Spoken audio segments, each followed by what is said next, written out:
package. I write it down. So we know that the net change is going to be the S at B minus S at A, which from the definite integral from A to B of the velocity function with respect to time. Okay. And recall um, the velocity is the S prime or the derivative of the uh, derivative of the position function. If you just look at this expression and then you just rewrite it or solving for S of B, you would get like by adding S of A both sides of the equation. So you get S at A plus the antiderivative from A to B of the velocity function with respect to time. Okay. So this is S of B, sorry. So this for the interval of time from A to B, okay, as the earlier part of the package. We use this concept as a net change, and now we are rearrange the term to look at just S of B. And then in the table, you can see that the position function for future time t greater than 0. So that means instead of looking at the particular interval of the time, instead of from A to B, you are looking at 0 to any time t. Okay, any time t. So instead of using the A and B, the B is replaced with the T and the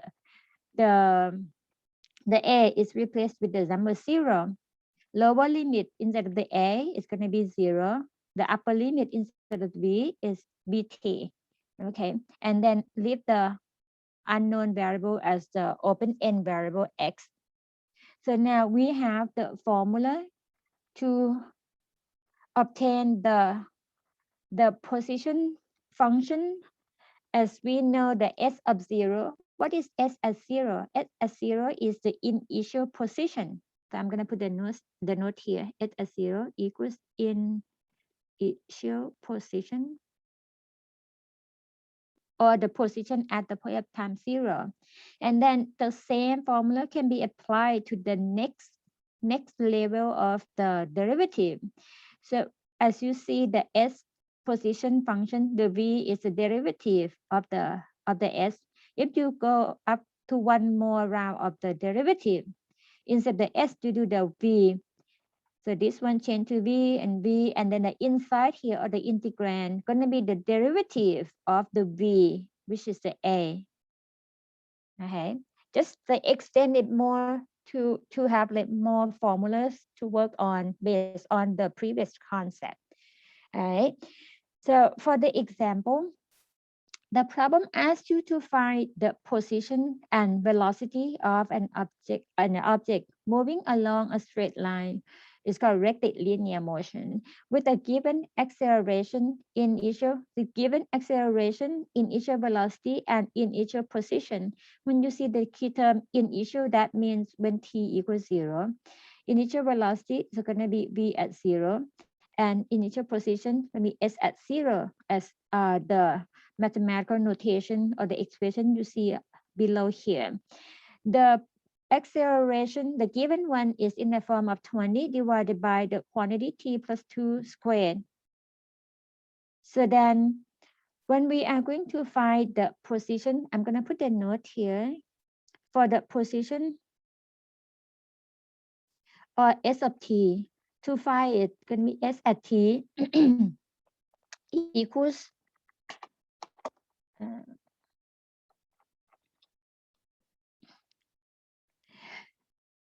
equals s at 0 plus antiderivative from 0 or from the initial point to any point of time t of the velocity, which is the derivative the s of the open-end variable x. Okay, and for the velocity v of t can be found by using the formula v of t equals v at 0 or the initial velocity plus the definite integral from 0 to t initial point of time of the derivative of the v, which is the a. So a x with respect to x. Okay, with these two concepts, so we're gonna start with using the a to obtain the v, which is when you go backward one level, the acceleration is the derivative of the velocity. When we go backward, you're gonna get the velocity after that, and then use velocity to obtain the position function. All right, so then we're gonna start with, let me see that. So to find the velocity, so v at t equals v at 0 plus antiderivative 0 to t of the a. A is 20 divided by the quantity t plus 2 squared. With respect, actually we're gonna change to the variable x,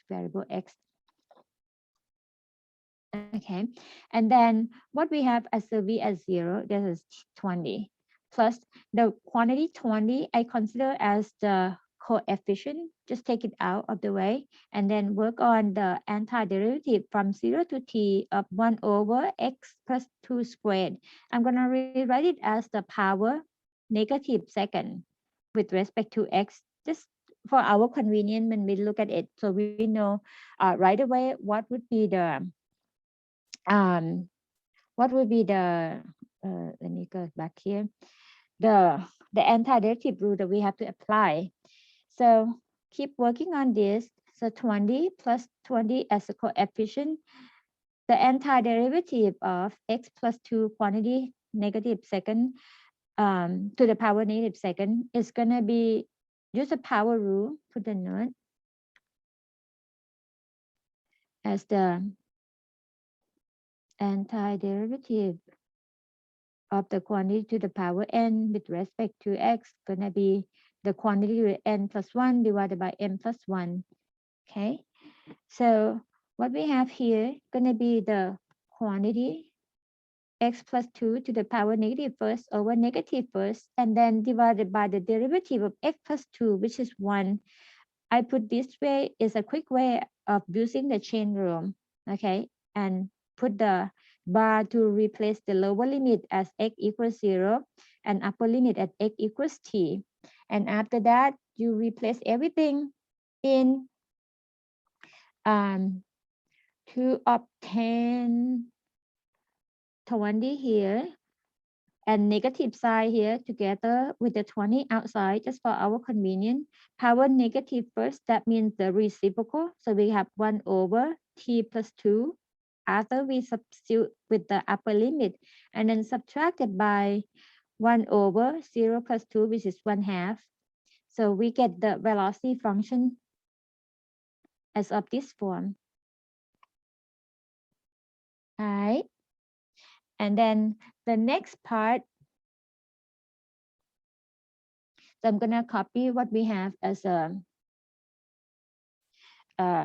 velocity function. Okay, v of t equals 20 minus 20, and then 1 over t plus 2 minus 1 over 2 from the first round of finding the velocity function. And then before we go to the next step, so just clean up a little bit. Distribute 20 over, we get 20 minus 20 over t plus 2, and then 20 and 1/2 negative side twice going to be positive plus 10. After clean up everything, we should get the nice and cleaner version of the velocity as 30 minus 20, and then I would go back to the coefficient and then plus the expression. So this is the most clean up form of the velocity function using information provided.